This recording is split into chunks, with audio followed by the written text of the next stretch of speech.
Buenas tardes. Esta presentación es sobre el sistema de voto electrónico que ha desarrollado la Universidad Nacional de Cuyo.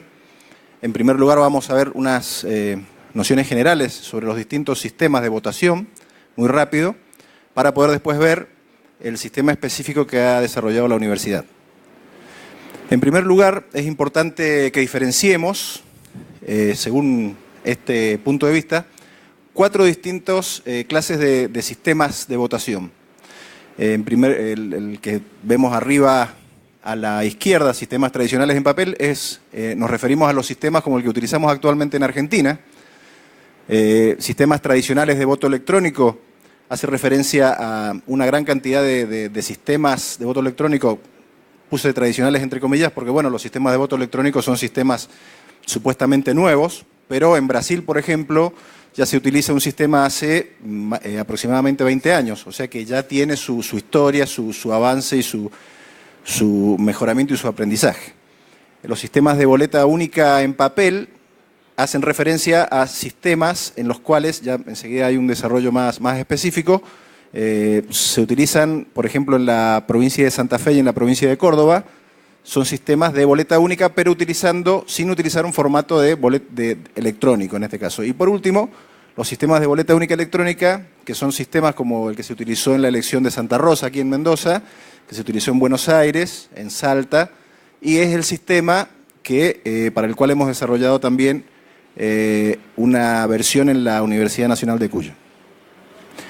Los sistemas tradicionales de papel, los sistemas como los que utilizamos habitualmente, tienen algunos problemas, de los cuales aquí están marcados los principales. El tema de las boletas sábanas, esto es una ligera explicación. Cuando se juntan distintas categorías de candidatos en una misma elección, por ejemplo, en la última elección de Mendoza votamos a 5 categorías distintas, muchas veces pasa que los partidos ponen un candidato o publicitan a un candidato y cuelgan en esta sábana a un montón de gente desconocida o no deseada por ahí por la ciudadanía. Para poner un ejemplo claro, en la elección de presidente de hace 2 años, la propaganda del Frente para la Victoria decía Scioli, solo Scioli, y en esa boleta estaba Paco Pérez, el gobernador que estaba en ese momento en funciones, que tenía una imagen muy mala en ese momento, con lo cual, al colgarlos en la sábana, digamos, muchas veces la comodidad del votante, que si bien puede cortar la boleta, como línea general no corta, llevan a que esto es una emisión de votos que por ahí, si fuera más pensado, no se realizaría. Los votos entregados por referentes hace relación a esta práctica que hay, o que había y que se está desterrando, pero que sigue existiendo, que se le entregan votos a las personas directamente y la persona llega a votar al cuarto oscuro con el voto en el bolsillo, probablemente a cambio de alguna dádiva. Diferencia de oportunidades entre agrupaciones hace referencia a la situación de que en la boleta papel, al renovarse los votos permanentemente a lo largo del día, son los fiscales de las agrupaciones los que renuevan estos votos. Entonces, suele haber en general robo de boletas, gente que entra y se roba las boletas, y se roban de todos los partidos, pero los partidos grandes tienen fiscales que pueden renovar esas boletas. Entonces, durante todo el día hay oferta de estos partidos. En cambio, los partidos chicos que no tienen fiscales, cuando les roban las boletas, quedan sin boletas. Entonces, pasa muchas veces en elecciones que a cierta hora del día ya el elector que llega tiene menos opciones electorales que los que van más temprano. Y el tema del recuento, ¿no? El recuento, si alguien participó en alguna elección como fiscal o como presidente, el recuento final, después del cierre de la mesa, es lento.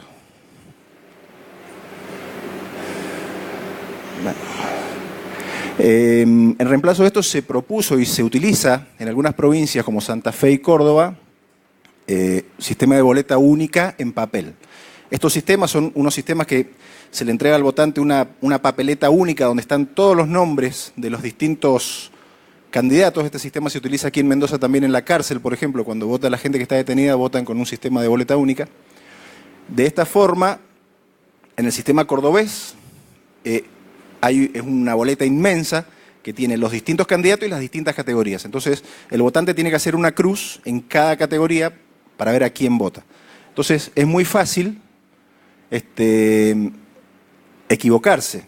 Y tiene una opción también este sistema al principio que dice boleta completa. Entonces, por ejemplo, si ustedes votan a gobernador a la 2, a intendente a la 3 y a concejal a la 4, y alguien en algún momento con una virome marca la opción que dice boleta completa 1, el voto vale como boleta completa 1. Y ustedes votaron 2, 3 y 4 en distintas categorías. Entonces, existe la posibilidad con una simple virome, está bien, hay controles para que esto no ocurra, pero bueno, existe la posibilidad de cambiar la voluntad del votante. Del mismo modo, en Santa Fe se les da a los votantes una boleta por cada categoría. O sea, tienen que hacer una cruz en una boleta de gobernador, otra en una de intendente, etcétera. Acá el problema es que cualquier voto que tenga más de una cruz es un voto no válido. Entonces, igual que lo que comentaba recién, si alguien con una virome hace una segunda cruz, anula el voto. Existe también en estos sistemas la posibilidad de marcar el voto, porque se vota con una virome. Entonces, si uno en vez de hacer una cruz hace un circulito, o sea, lo que hablábamos recién del tema de los referentes que compran votos, ¿no? O que compran voluntades, bueno, uno puede saber, o sea, se genera una trazabilidad del voto que puede ir en contra del secreto del voto. Eso es el problema, que afectaría al secreto del voto. Y el recuento es más lento todavía que el sistema anterior. En Santa Fe este año estuvieron no sé hasta qué hora recontando. En cuanto a los sistemas tradicionales de voto electrónico, porque cada vez que presentamos el sistema de la universidad nos dicen cosas como en Alemania no se usa más, en no sé dónde no lo usan más. Bueno, es cierto. Hay muchos sistemas de voto electrónico. O sea, este sistema que defendemos nosotros no es voto electrónico, es uno de tantos. Entonces, hay otros sistemas que utilizan Internet o utilizan redes con posibilidades de hackeo, difíciles, hay que admitirlo, no es tan simple como se plantean por allí, que viene cualquiera y lo modifica, pero la posibilidad está. Guardan información en las máquinas y no da al lector certeza del dato que el dato transmitido es su opción. ¿Esto qué significa? Por ejemplo, en Brasil, la gente va a la máquina, elige y le dice gracias por votar y se va. Esa información queda guardada en la máquina. Si el sistema carga otra cosa, el elector nunca se entera. Al final del día sacan esa información en un soporte magnético y lo envían en un sobre lacrado, cerrado, etcétera, a Brasilia, donde hacen el recuento definitivo. En Brasil la gente confía en el sistema.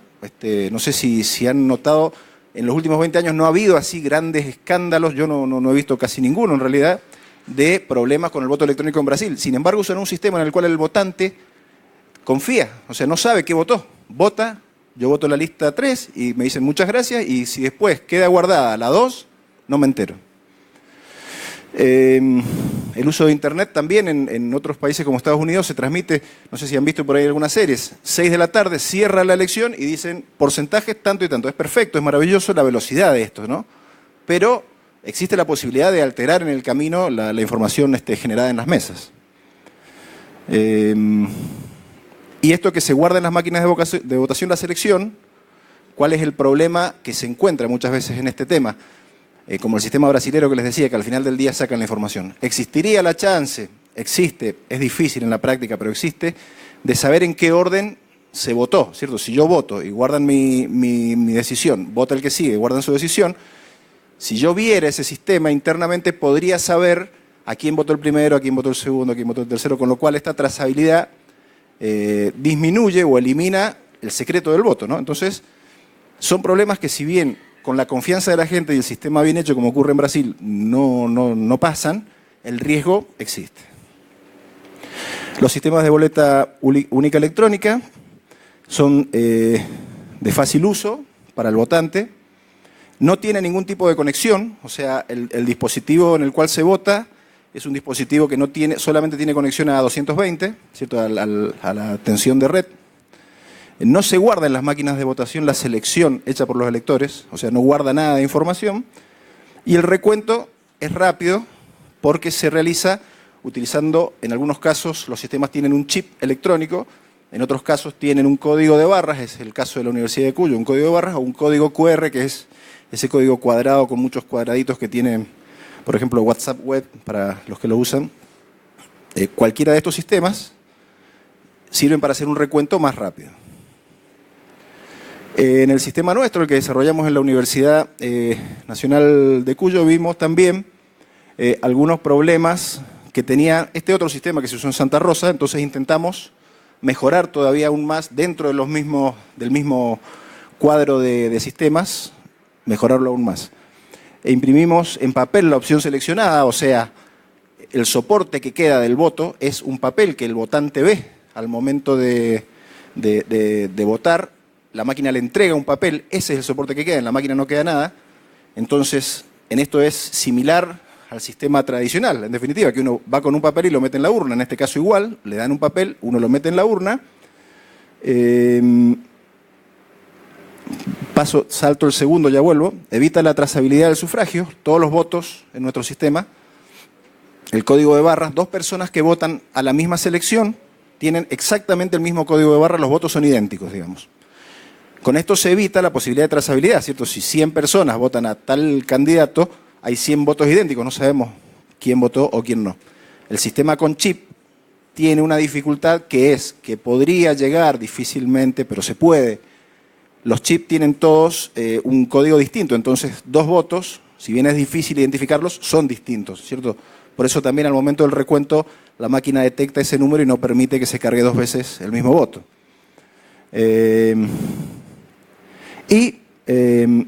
Igualdad de condiciones de agrupaciones, porque igual que en el sistema de voto de boleta única en papel, del mismo modo, la boleta y todos los candidatos están disponibles a lo largo de todo el día. O sea que las agrupaciones chicas, o sea, no hay que reponer votos, ninguna agrupación repone sus votos, entonces están siempre disponibles. El punto 2 es un punto que diferencia nuestro sistema de los otros sistemas que hay en el mercado, porque no requiere de participación de terceros ajenos a la autoridad electoral ni de especialistas informáticos para el armado de aplicaciones específicas. Esto es, en el sistema que se utilizó en Santa Rosa, la autoridad electoral le dice a la empresa, necesito que se vean tales candidatos, la empresa arma el sistemita, se los pone y la gente vota. Entonces la autoridad electoral delega en la empresa este trabajo, ¿no? Entonces las máquinas, el manejo interno de las máquinas lo tiene una empresa que ganó una licitación. En el sistema nuestro es muy simple crear en la aplicación principal, digamos para gente no especializada, cualquiera que use una computadora, cualquiera que use un sistema puede cargar, puede armar las mesas de votación, puede decir, en esta mesa se votan tales categorías, tales candidatos, pone las imágenes, entonces con un clic genera la aplicación específica de la mesa, entonces esto permite que la autoridad electoral del lugar esté en absoluto control del sistema, o sea, la universidad le entrega a la autoridad electoral el sistema, la autoridad electoral audita con sus auditores que no tenga ningún vicio, ninguna cosa extraña, y acto seguido se desprende, en este caso la universidad, del sistema, solamente está bajo el control de la órbita de la autoridad electoral. Entonces, entre las funciones de la autoridad electoral, en nuestro sistema están las de auditar el sistema previo a usarlo, cargar las distintas variables, como les decía, cargar las distintas categorías para armar las mesas específicas, generar las aplicaciones, generar las mesas de votación y, como en el sistema tradicional, encargarse de la logística de distribución, ¿cierto? O sea, actualmente lleva las urnas, en este caso debería decir, bueno, llevo las máquinas de votar. Nuestro sistema es un sistema que funciona con cualquier máquina, puede utilizarse una computadora común para votar. El sistema bloquea al ponerse en funcionamiento el resto de las funciones, entonces cualquier otro sistema que haya en la computadora no puede leer la información del sistema en el cual se está votando. También se puede utilizar con máquinas específicas de votación, como los otros sistemas, pero damos esta segunda opción que permite la posibilidad, si se desea, de tener un sistema más económico, ¿cierto? Porque no hablemos solo de la elección de presidente, una elección de, qué sé yo, de un centro de estudiantes, de un centro profesional, que no tienen problema en votar en una computadora, pueden utilizarlo a bajo costo, en definitiva. ¿Va? ¿Se entiende más o menos de qué estamos hablando? Yo ya lo he explicado tantas veces que por ahí no. ¿No? ¿Qué hacemos? ¿Respondemos las preguntas en el camino o esperamos al final? Sí, que responda, dale, avanza. ¿Hay una posición específica para las boletas de cada agrupación? Porque puede generar cierta tendencia si Correcto, bien. ¿Hay una posición específica para cada agrupación, me pregunta, o no? Se puede hacer de las dos formas. Nuestro sistema, como está configurado, de acuerdo a la legislación vigente, se numeran de menor a mayor en número de lista. Eso es lo que marca la ley. Si la ley cambia y dicen, mira, hay otros sistemas que aleatoriamente cada vez que entra un votante cambian el orden de las listas. Se puede, es muy simple el cambio. Lo que pasa es que la legislación vigente marca, porque la legislación vigente se refiere a las boletas en el cuarto oscuro, son boletas que no se pueden andar cada vez que entra un votante cambiando de orden. Entonces dice, se numeran del número más chiquito a la más grande, de izquierda en sentido horario, eso marca la ley. En función de esa ley, nosotros las numeramos de izquierda, en sentido horario de menor a mayor. Pero el cambio es un cambio de software muy simple. O sea que si la ley cambia, se puede cambiar. Esta es una pantalla de lo que ven. Sí. ¿A tu criterio el sistema de voto electrónico tanto que ustedes promocionan con los anteriores?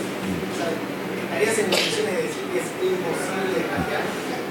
Nuestro sistema sí, porque no tiene conexión a Internet. No hay forma. No hay ninguna manera, o es imposible. Nuestro sistema no tiene conexión a Internet. ¿Cómo sería la posibilidad de hackeo? Bueno, si te parece, mira, lo terminamos porque hay varias cuestiones de seguridad que te pueden responder la pregunta. Dale.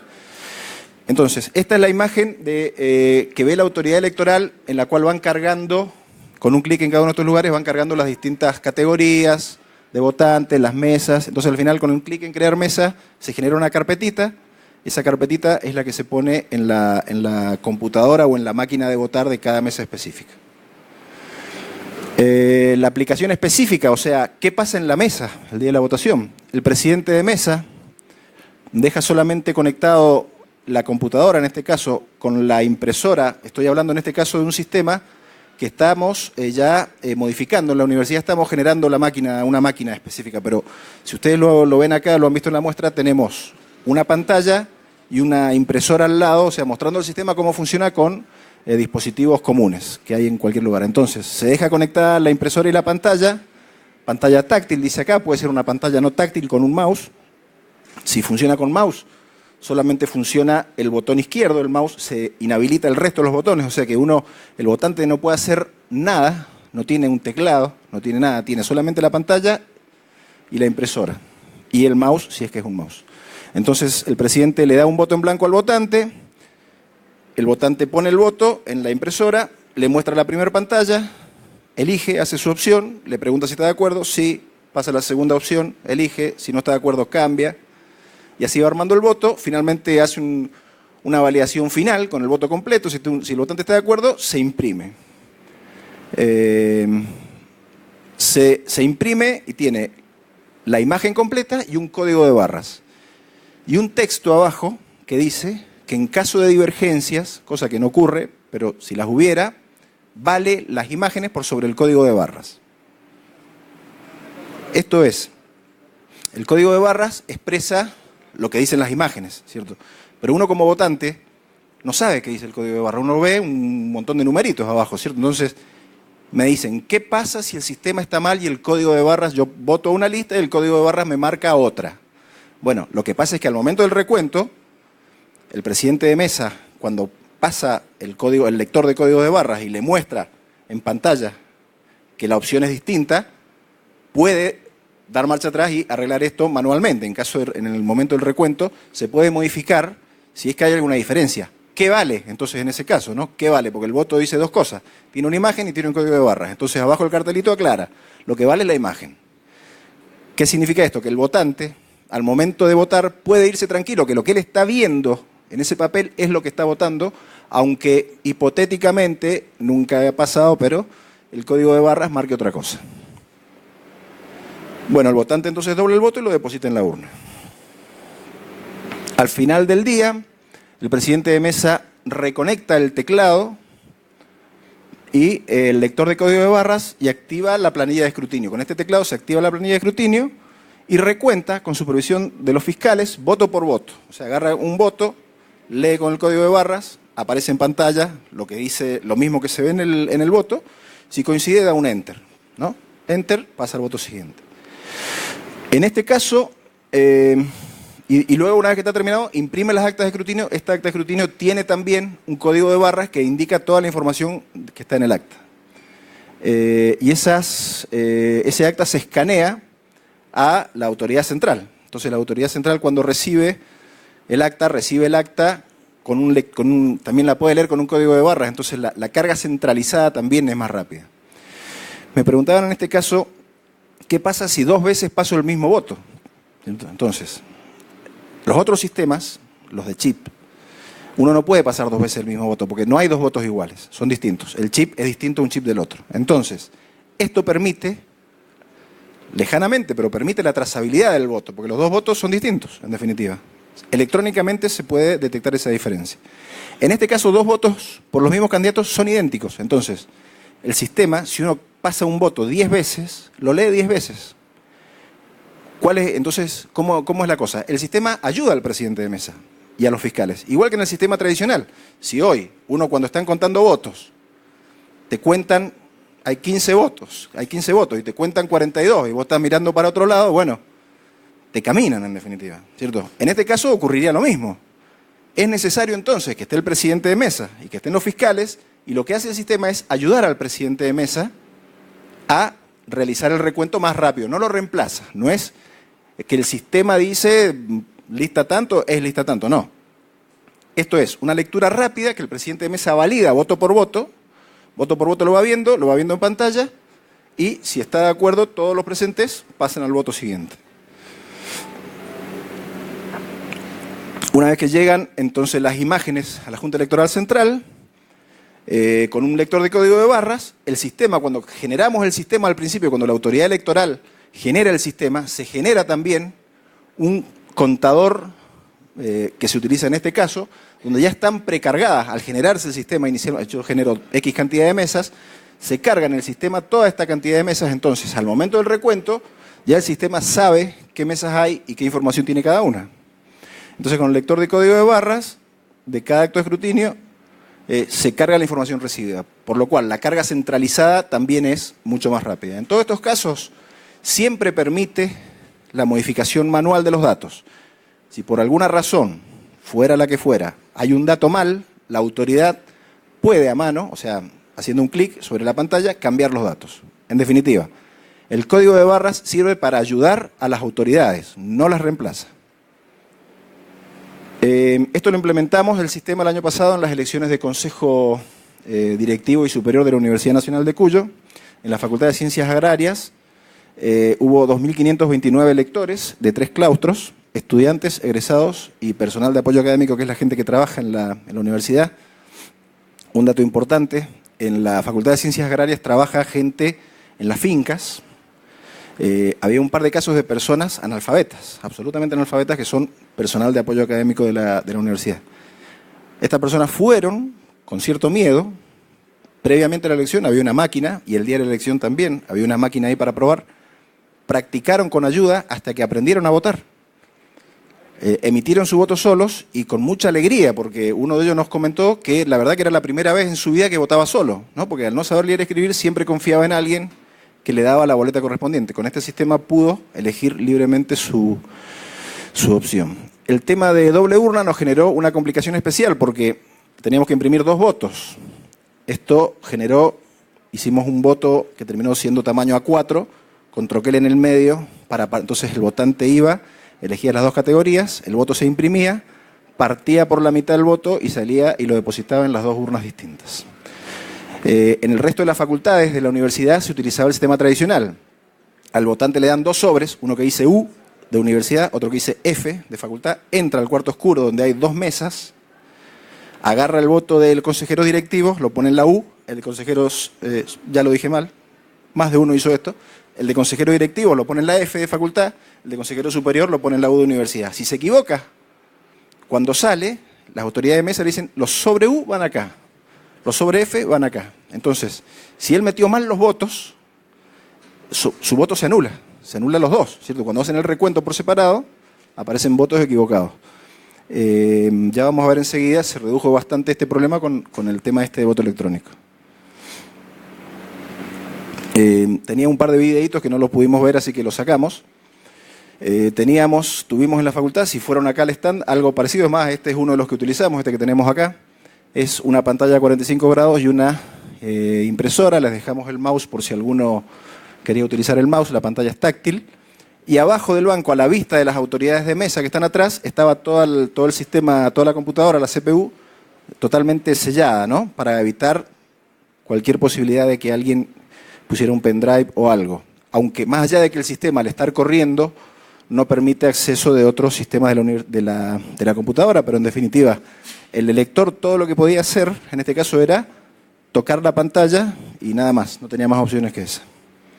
Monitor táctil, impresora, mouse, el teclado desconectado y el lector de código de barras desconectados. Estos se conectan al final, al principio, digamos, para habilitar la mesa y al final de la noche para hacer los recuentos. El sistema funcionó bien, notamos que el voto, dependiendo de la mesa, entre 90 y 150 segundos es lo que tardaba cada persona en votar.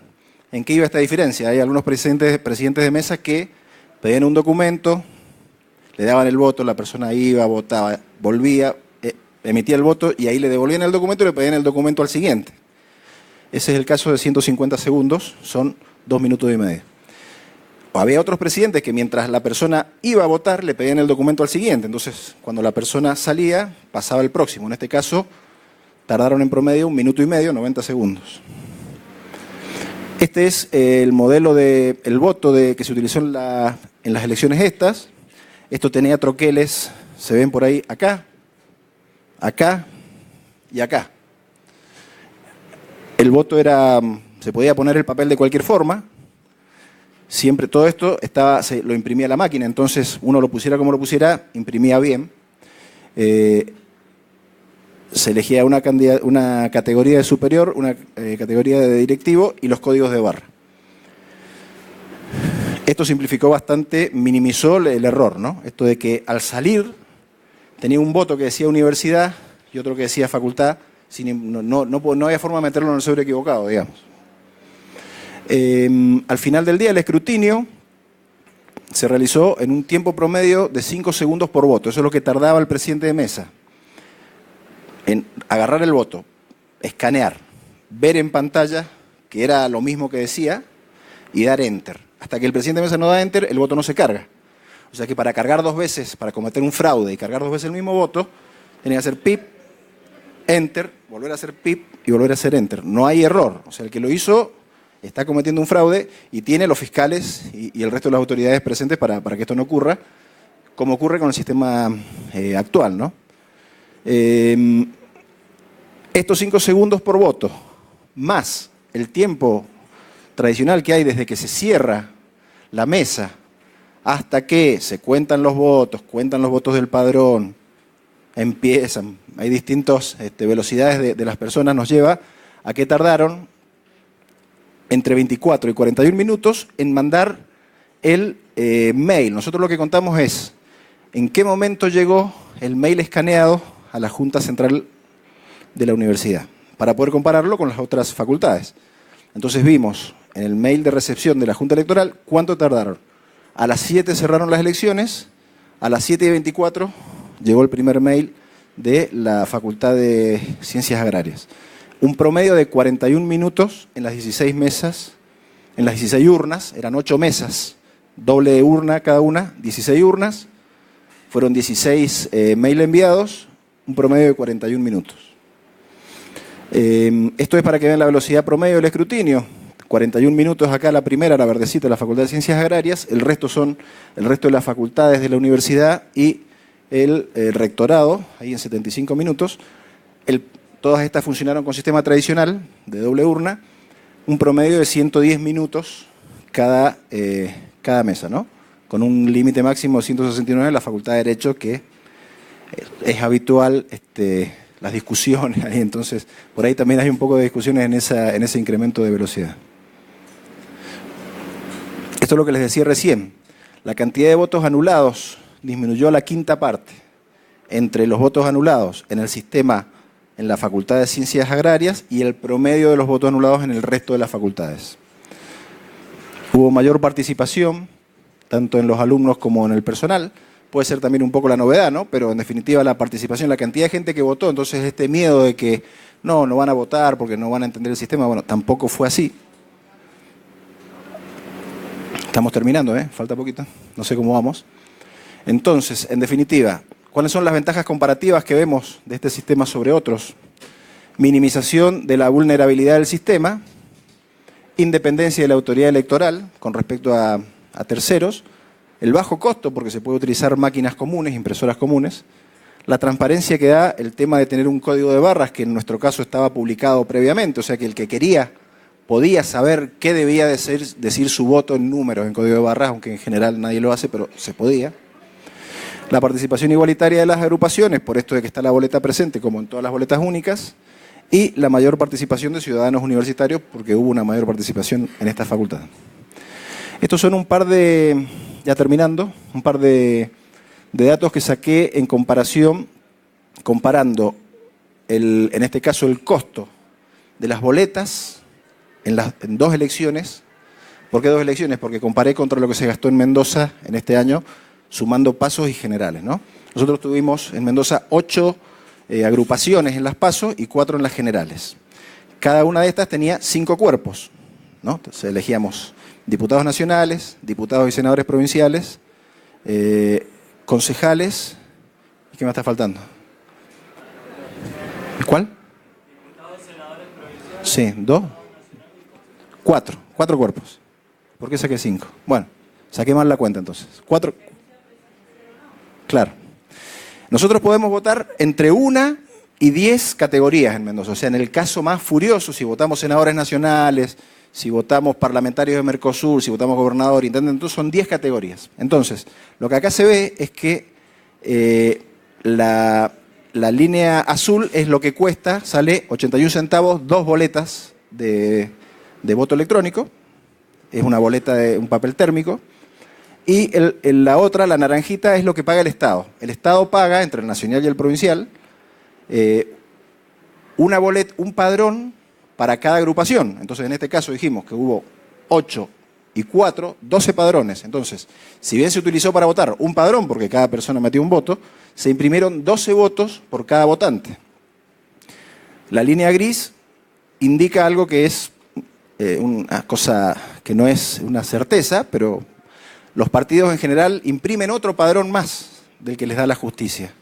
O sea que se imprimen, ahí estoy suponiendo que se imprimieron 24 padrones. Entonces, a medida que aumentan las categorías que se votan, ¿cierto?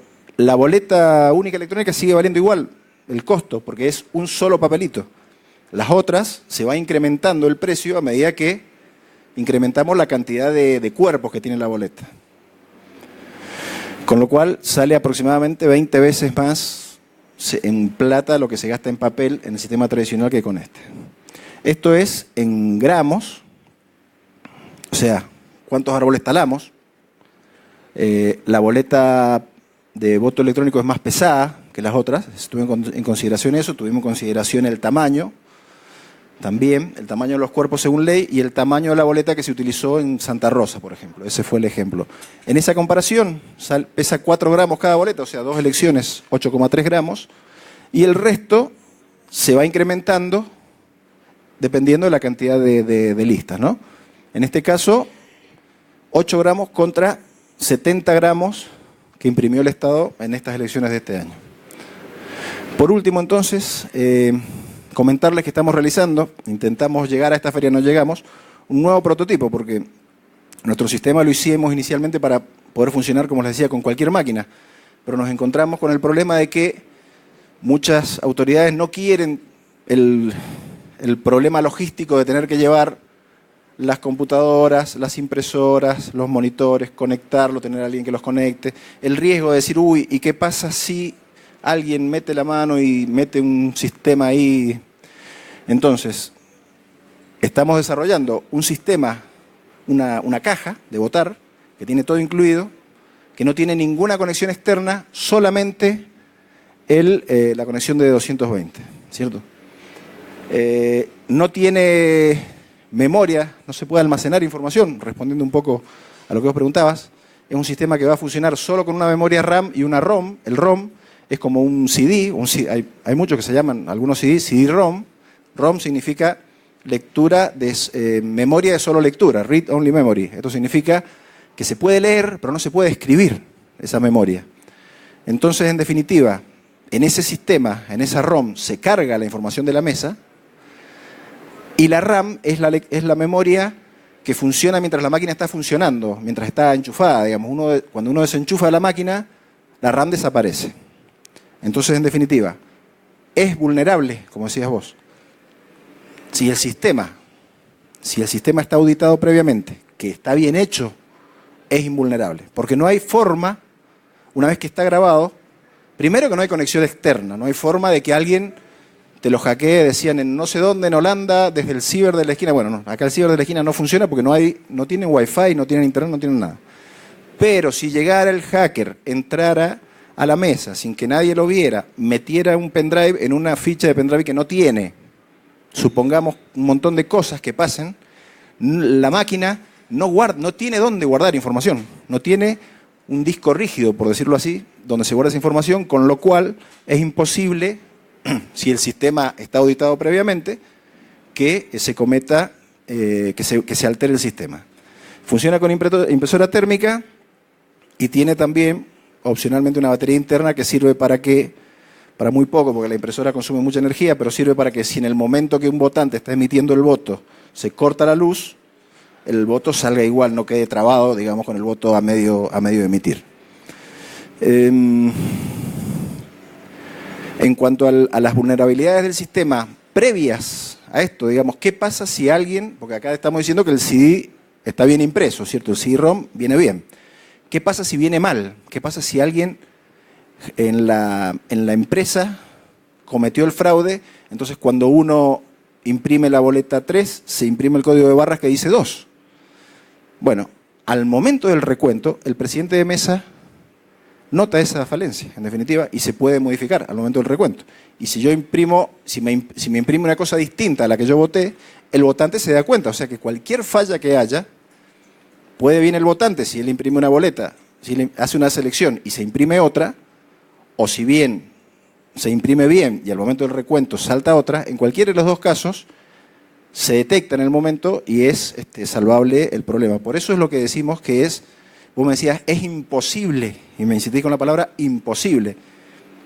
Yo lo veo imposible, porque aún si se modificara, la participación humana no es el sistema que nosotros planteamos, que es el que se utiliza en Argentina, no tiene la tecnología de ultrapunta a propósito, en definitiva. Tiene una parte de participación humana que hace que sea imposible, sí, modificar la voluntad del votante. El votante vota. Lo que él vota, lo ve, es lo que él está votando. Eso mismo, el presidente de mesa al final del día avala que es lo mismo que votó el votante, con lo cual termina siendo en definitiva, sí, inmodificable el sistema. Y esto sería todo. Muy bien, le brindamos un fuerte aplauso al licenciado Pablo Gómez, coordinador TIC de la Universidad Nacional de Cuyo, quien nos informó acerca del voto electrónico. ¿Alguna pregunta? ¿Sí? ¿Se puede? Sí. Anoté varias cosas, las digo y las discutimos. Decís el voto electrónico fácil uso, la última elección en Neuquén, un montón de mesas cerraron 2 horas más tarde porque la gente no sabía votar, así que no fue tan fácil uso en ese caso. Era otro sistema, no era otro sistema, pero no guarda las cosas, tiene una memoria RAM, así que las guarda no permanentemente como un disco rígido, pero la memoria RAM guarda temporalmente. El recuento es rápido. Cuando se hizo la elección de Buenos Aires, las comunas 3 y 14 se terminaron cerrando al otro día como... ¿Cuántas comunas hay en Buenos Aires? El recuento en general no fue rápido, digamos. Auditar, me gustaría, como parte de la sociedad civil, poder auditar. De hecho, pedimos máquinas. Creo que a ustedes no les pedimos máquinas, se pidió máquinas para Ecoparty, para MCA dijo que no, pero sería bueno que ustedes entreguen el código para auditarlo. Y bueno, los hacks que existen antes de Internet no son necesariamente cuando apareció Internet los hacks, digamos. Hay un montón de cosas que se pueden hackear sin tener una conexión a Internet. A ver, empecemos por la primera. Repetimos la primera. Y la última sí. Decías, comparabas el tema de la ecología. Sí. En la última versión usas baterías y tenés que comprar Papel. Comparé papel. Porque vos, en la máquina, tiene un montón de cosas antiecológicas. No solo la batería, sino la máquina en general, ¿cierto? Pero es una máquina que se sigue utilizando. Se sigue utilizando. No es una cosa que vos usás y tirás. Por eso comparo el papel, que es lo que terminada la elección se tira. Pero empecemos por la primera, si te parece. Sí, es correcto. Empecemos por la primera. Repetímela, por favor. Fácil uso en Neuquén. Fácil uso. El sistema... Sí, vos decís que en Neuquén no pudieron cerrar mesas a horario. El sistema es muy simple de uso. Que en algún lugar la gente... A ver, si terminó 2 horas más tarde, llegó gente a votar a última hora, como a veces pasa. Bueno, no sé qué sistema utilizaron en Neuquén, pero el sistema... Bueno, el DMCA, en este caso, si bien tenemos diferencias, en este caso sería lo mismo, ¿cierto? Al momento de emitir el voto es similar. El sistema no solo es muy simple, sino que vos tenés la posibilidad previa y en el día de la elección de probar antes. No sé cómo puede, o sea, ¿por qué sería más difícil? No le veo la forma realmente. No sé qué habrá pasado en esos casos específicos en Neuquén, no lo conozco, no conozco el tema. Está bien. Puede pasar, pero es algo que no tiene una lógica entendible. O sea, es muy simple de votar y te digo caso de gente que no tenía las capacidades y que se tomó el trabajo de irse un rato antes y probar hasta que les salió y se fueron felices con el voto. ¿Qué otra? Discúlpame, perdón, que tenemos varias ahí. No guarda. La memoria RAM es temporal mientras está enchufada la máquina. Cuando vos desenchufás la máquina, se acaba. Entonces, ¿cuál es el riesgo de que se guarde? Porque no es el problema... A ver, cuando vos seleccionás tu voto, de ahí hasta que se imprime, tiene que estar guardada en algún lado, porque la máquina tiene que saber lo que vos estás... Entonces, lo guarda en la RAM y lo imprime. Ahí lo borra, se elimina. Pero suponemos que vos desconfías del sistema. Vos decís, no, vos no lo estás borrando. Yo lo estoy borrando, pero vos no me crees. Bien. El sistema no puede... ¿Cuál sería la trampa que yo haría si lo hiciera mal? Al otro día, cuando todos se fueron, entro al sistema y reviso cómo votó la gente. Al otro día, cuando desenchufé la máquina, se acabó la RAM. O sea que no hay forma de cometer el ilícito, que sería el riesgo de que... Porque ¿cuál es el problema de guardar la memoria, la información de memoria? Es un ilícito. No hay forma de cometer el ilícito, porque termina la elección, desenchufás la máquina y se acabó la RAM. Como cualquier computadora que apagás, lo que no guardaste lo perdiste. Digo, pero vos decís estrictamente no se guarda nada, se guarda algo temporalmente. Pero se guarda, pero está bien. A ver, es una exposición que no sé cuántos minutos tardé, pero... O sea, se pierde especificidad en lo que se habla en pos de la velocidad de la exposición. No se guarda información. Sí, se guarda un segundo entre que el tipo mete el dedo y se imprime la boleta, se guarda un segundo, sí. Pero es un guardado transitorio que no termina influyendo y que no hay forma de sacar esa información posteriormente. Esa es la idea. Última pregunta y cerramos. Sí, había, no sé, otra persona, por ahí sí que... Sí, perdón, que no después te comento el resto. Dale. Un comentario nomás que... Me asusta. Con esto de fácil o difícil de usar, cuando instalaron las escaleras eléctricas en el shopping, en Mendoza, fue un verdadero caos, digamos, porque la gente se tropezaba, digo, para hacer una energía estúpida. Y lo que me pregunto es por qué hay tanta resistencia o por qué se cuestiona tanto los métodos de voto electrónico y se lucha tanto para mantener el ineficiente que tenemos. ¿Qué crees vos al respecto de eso? Sí, yo creo que se compara a los sistemas de voto electrónico con Superman, ¿no? Entonces dicen, no es Superman. No es Superman. No, ya sé que no es Superman. Comparemos con lo que tenemos. Esto que vos estás diciendo. O sea, Alemania dice, y no, pero hay gente que no puede tener el problema de Neuquén, ¿cierto? Hay algunos que pueden, pero está bien, pero hoy tienen más problemas. O sea, el sistema actual es mucho más ineficiente que eso. Entonces, lo que estamos haciendo es mejorando. Vamos a decir que es perfecto el sistema como tal. No es ningún sistema perfecto. Pero es mejor y mejorable. En este caso específico, se elimina tecnología que se podría utilizar para tener resultados a las 6 de la tarde en pos de mayor transparencia. Está bueno, ¿viste? Decir, bueno, no confío en el sistema, listo, no confiamos, no guardamos información. Entonces, en definitiva, los sistemas tienden y pretendemos nosotros mejorarlo. La transparencia también se logra con la velocidad de recuentos, ¿no? Porque dicen, la velocidad es importante. Cuando se hacen las 10 de la noche y no hay datos, la gente empieza a decir, y acá algo está mal, en definitiva, ¿no? O sea, si en la última elección de presidente no hubiera ganado la oposición, sin importar quién es quién, cuando gana la oposición, la gente cree en el sistema porque el que lo manejaba no ganó.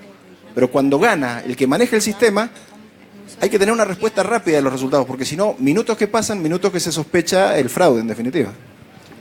Última pregunta cortita, sintética y cerramos. Sí, buenas tardes. Soy de la Municipalidad de Villa General Belgrano. Nosotros usamos un sistema similar para una elección, una consulta popular. Yo digo que saluda a Pablo y ahí vos presentás a Laura, ¿querés? La gran duda siempre que nos queda, más allá de que nosotros tuvimos una muy buena experiencia y no hubo problema con los electores, o sea, gente grande, incluso La administración pública. tercera edad se manifestó a favor del sistema, un recuento rápido, pero bueno, la duda es la que plantea, es la posibilidad de que te puedan hackear y alguien se quede con una información. Sí, exactamente, esa es la duda. Y eso es lo que... correcto, sí, no, por supuesto. A ver, cualquier cosa que se haga tiene que ser sin vulnerar el secreto del voto. Pero hoy, en los sistemas papel, el voto secreto se vulnera muchas veces. Entonces tampoco nos comparemos con lo perfecto, porque no es así. En este sistema, sí. Reiniciar la máquina después de cada voto para que... Sí, totalmente. Es que la máquina se reinicia. O sea, a ver, te tienen que creer. Créeme que es así. Cuando sale el votante, la información, la máquina queda a cero, no le queda nada adentro. Pero en este caso ni siquiera puede quedarle, porque aunque le quedara, la podrías desenchufar y volver a enchufar y se perdería toda la información. Y los hackeos pre-internet, qué sé yo, o sea, vos me estás diciendo que el CD ya viene con un ilícito. Lo que vale en este caso es el voto papel que imprime la máquina. Entonces, hay dos posibilidades. Que vos votes A y el papel diga B, en cuyo caso como votante te das cuenta. Vos decís, che, esto no es lo que... Entonces, señor presidente, esto no es lo que yo voté, ¿cierto? La máquina falló, punto. Segundo caso, que imprima A, pero que el código de barras diga B. En ese caso, el presidente al final del día se da cuenta también del problema y lo soluciona. Entonces, los posibles problemas, que no los ha habido, pero si los hubiera, se solucionan con la participación humana en estos dos casos específicos.